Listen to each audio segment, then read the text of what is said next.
Hey there, this is Therese Skelly, and I am so excited that you are going to be listening to an episode of the Fiercely Brilliant podcast. Do you like those two words?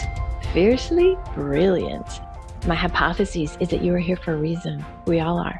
Our souls have led us on journeys that have very often taken some twists and turns, and sometimes it's not pretty. Sometimes there's struggle and there's loss and there's challenge, and in the middle of that, there's always a way out. And it's those times that often lead us into our great life and work.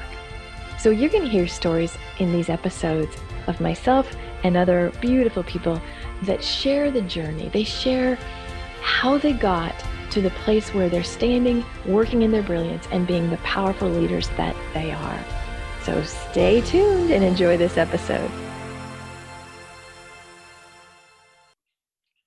Hey, this is Therese of another episode of the Fiercely Brilliant podcast. My dog Murphy's walking around, so if you hear little paw prints, that's it. Anyway, so yesterday, I don't know when you're listening to this, but yesterday I launched my first ever book. I've been in anthologies, but this is my very first ever all by myself book, right? And it's called Love-Based Mission: How to Create a Business That Serves Your Soul. Now, this is a cool thing. So what I did yesterday, I had a launch party. I had a book launch birthday party. And so I had some of my business experts, my friends, come on, and I interviewed them. And I interviewed them about their work and what they liked in my book. And we just gave kind of lots of feedback. And we were having some crazy technical glitches in the morning. And my friend Michelle PW, she's actually the publisher of this book. She's a famous kind of copywriter writer. And so she published this book. So she was online. And we were talking about stepping into your mission. And the crazy part about this book is how long it took me to write it. So let me just give you a little bit of a backstory. So about 5 years ago, 6 years ago, I don't know, Michelle said, hey, I think I'm going to add book publishing to my business. Would you like to be like a guinea pig? So I signed a contract and I'm going to start writing a book. And then my mom died suddenly. So that kind of took me out of the mix for a little bit. And I was like, okay. So Michelle comes back and she goes, you ready to write the book? And I said, oh, yeah, I'm doing better. Get it started. And then my ex-husband died, kid's dad died suddenly, just destroyed our lives because it was a sudden death and he was a great man and we were really close. So a couple of years go by, or another year goes by, I should say. And she's like, all right, are you ready to write the book? And I said, okay, now I'm ready. So I start writing. And it was a different title. It was actually based on the entrepreneurial journey as a spiritual path. And so I start writing, and I think I'm doing good. Like I had my chapters. We had gotten me a book coach, and I had all my chapters, and I was writing. But I was really focused on the 22,000 word. I was like, shit, I got to get. So I'm like, going from old blogs and I'm trying to pull stuff and I'm, so I'm just sort of writing, like I'm writing. I didn't realize I was phoning it in, but I was phoning it in. So I write the book. I'm all excited. Yeah, get the 22,000 words. And I got the book back from the editor. I guess it sucked. I didn't know, but it sucked. The editor was like telling Michelle, I don't know how to tell Therese this, but oh, good hell. Like, we're going to have to do so much to fix this book. Now, what happened to me is that I just was like, I'm out. Because I don't know if you've ever gotten edits back from a book. Like, there's a whole bunch of red lines. And normally I don't care. I'm not that much of a perfectionist, but it just took everything out of me. So then I shelved it for another year. And Michelle comes back around like a year ago and said, okay, I can do this, because if you're not, you're going to lose your spot. So this time I flew to New Jersey. One of my best friends, Elizabeth Phelps, helped me midwife the thesis and the concepts. And then I wrote the book. And I'm really happy with the book. If you haven't gotten it yet, please do. Love-Based Mission. It's a Kindle version and it's also hard copy. But when Michelle and I were on the phone for the book launch, I was sharing the story of how long this took. And she said, the reason it took you so long is because you hadn't stepped into your mission yet. You could not write this book until you had lived the book. So what's the mission in you that you're not living? Like, what is holding you back? So let's just go there. Do you know that you are here for some great purpose? I bet if you're following me, you probably do, right? Because I attract and I hang out with folks who understand that their soul is expressing through their business very often, who their purpose is lived out through the work they do. Those are my people. So do you get in your core that you are given a certain set of gifts and a certain set of life experiences that have uniquely positioned you to do the work you're supposed to do? Do you get that? And if you don't get it, I wonder why. Because if you're over 20, 30, I would imagine that living in you somewhere is a sense of, this is my purpose. And now here's the thing. You don't have to know the form. You don't have to say, oh, I'm going to be this and it's going to look like that and I'll make this. Like, shh, not even the form. Just the like, it could be, I'm here to make a difference. Or I want to free women for having to go through that again. Or I want to make sure no child ever has to suffer with that. Or I want to make sure the educational system is transformed. Whatever it is for you. So number one, do you know it in your bones what your thing is? Number two, if you don't, why not? I remember one time I was listening to a speaker and she said, is your life breaking down? Shit falling apart? She was a minister. She probably didn't say shit falling apart. That's Therese speak. Things not working? She said, it's because you probably said the prayer. And the prayer is, use me. Use me. Because when you say the prayer, it's like life is like, finally. Finally, you're inviting the purpose to come through. You're finally saying yes to what's yours to do in the world. And then life being life goes, yeah, but that relationship, he's not that good for you. That belief, you can't have that, sister. That old habit of codependency or overgiving, no, we're going to kick you in the head with that one. Boom. And so sometimes when you have said the prayer, actually what happens is things get worse before they get better. Sometimes, in my book, one of the things that I say is, in nature, there is most often destruction before creation. There is often the forest fire before the new life comes. There is, winter, the trees lose all their leaves before the buds of spring come.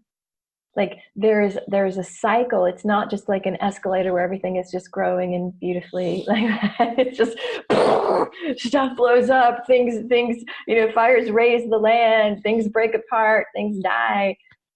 And then there's new life, a new opportunity, and new possibilities. And so if you don't know what your purpose is, I just challenge you to say the prayer. Just say it.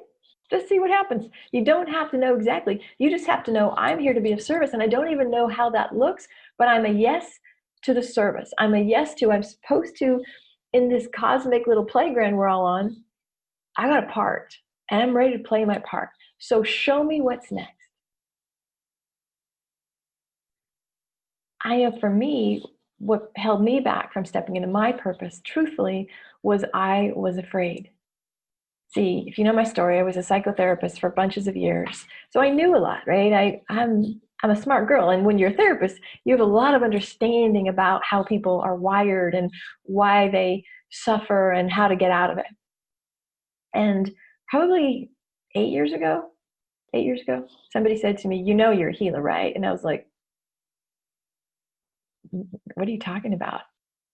Somebody else has said to me, until you stop just saying you're a business coach and you start talking about your healing and your healing gifts, you're never going to make money, right? And I'm like, holy fuck, are you like, wait, what? Because I never studied like a healing modality. I never went to, learn how to do this technique or this. Like, I just knew stuff, but I didn't know how I knew stuff. And initially I thought, oh, well, because I was a therapist. But the information I was getting was beyond therapy knowledge, right? It wasn't like, oh, that's what Freud meant. Oh, there we go. That's that just Gestalt thing. it was like, it was this, my intuition had this whole understanding. And then I developed, today I work with my pendulum a lot, and I developed this technology whereby I can just laser in and discover exactly where things are blocked and open that, free that from people. But I remember the first time I was working with somebody, and I heard, this is a curse. She's a curse. And I'm like, oh, good hell. Like, okay, we're not talking therapy anymore. Holy shit. And then I'm told in my head, well, you can fix that. You can remove it. And I'm like literally like fighting with the voices going, I have no understanding of how to do that. And it said, yes, you do. Just do it. So I did it, and it was gone, right? And so for like lots of years, I was like, holy shit, like, whoa. And I would get off these sessions and I'd be like, I can't believe I did that. Oh my God, how did that happen? I was like just blown away by like the stuff that was seemingly happening to me. And I was slowing it down because I was just scared of it. And I didn't know what to do. And then somebody said to me, just being in your presence is healing. You know that, right? And I was like, what?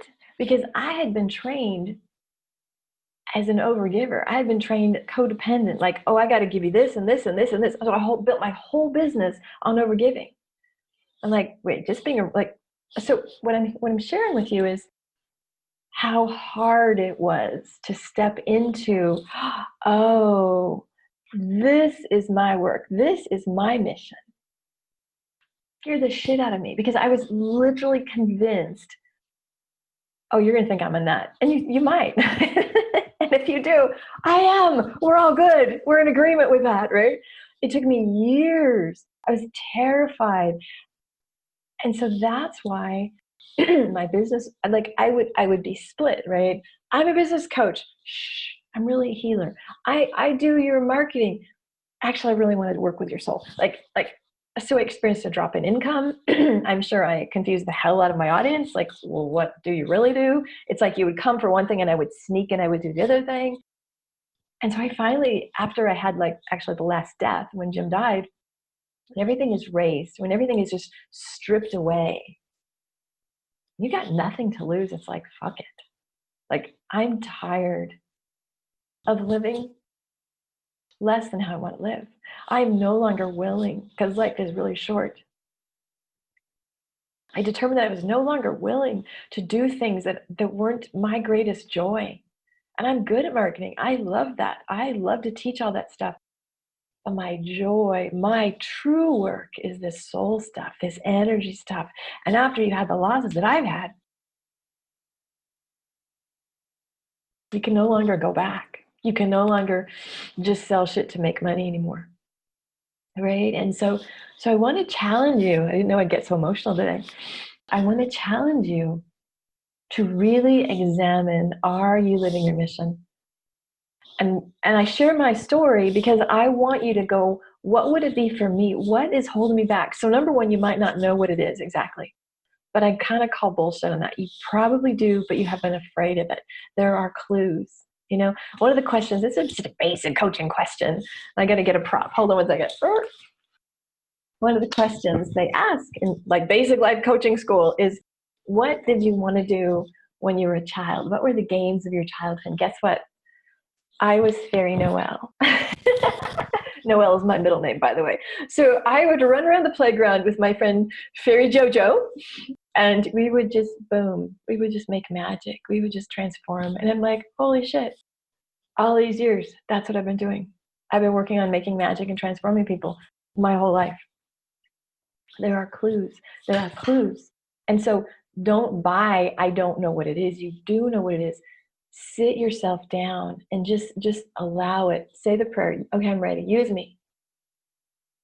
You can also ask people around you, what do you think I'm naturally good at? What do you think I'm to do in the world? Based on what you know of me. Now, only ask the safe people. Don't ask the ones that you should get a job with the post office. They've got benefits. Don't ask those people. Ask the people that hold your heart and want the best for you. Ask those people, right? Or book an appointment with me. we could have a call. I can help you figure this out. We can anchor it and embody it a little bit. Number one, what is your purpose? Number two, if you do know it but aren't moving into it, what are you afraid of? Get it out. I wish I didn't have to take 5 or 6 or 7 years to be doing the work. You know? I mean, I did the best I could. It was my journey. There's no shame. But when I see the potency that I have now, and people come from my past clients, I'm like, I'm sorry, I wasn't as good. I'm a freaking ninja today. I was all right.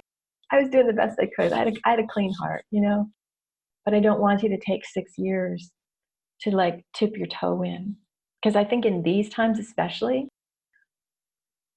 we can't afford that. These are the times we all have to be stepping up into leadership, into whatever that is for you. And so I just want to encourage you, give yourself time, sit with this. If it weren't for the fear, what would I love to do? If I knew that it was mine to do, what would I just say yes to? If I didn't worry what other people are going to think of me, what would I want to step into? If I didn't have to think about how to monetize it, what would just be freaking juicy and fun to do? Those are some really good questions, because I want you to be living out your mission. And hey, while you're at it, buy the book, right? It'll help you a lot answer those kinds of questions and understand everything that would hold you back. All right. This was a deep one today. Goodness. I really hope you have enjoyed this episode, and leave a review for us, leave your comments, and wherever you're watching this podcast. And mostly, if you need my support, reach out. If you just want to shoot me an email, I would love to have that. If you want to book a discovery call, I would love that. It's ts@thereseskelly.com. And thanks again for being with me. Mwah, peace and blessings. Bye. Hey, this is Therese, and I'm so excited that you were with us today for another episode of the Fiercely Brilliant podcast. You know, if you are inspired to get to that brilliant place, if you heard some wisdom today that made you think, yeah, I need some help in that area, I would encourage you to have a conversation with me. Super simple. You just go to thereseskelly.com/let's connect. It's a no charge, no pressure conversation. And if I can support you to clear the blocks, to really step into that brilliance, oh my gosh, it would be a delight. And I'll be honest with you, we'll just have a great conversation and see where we can take it. Peace and blessings. Bye.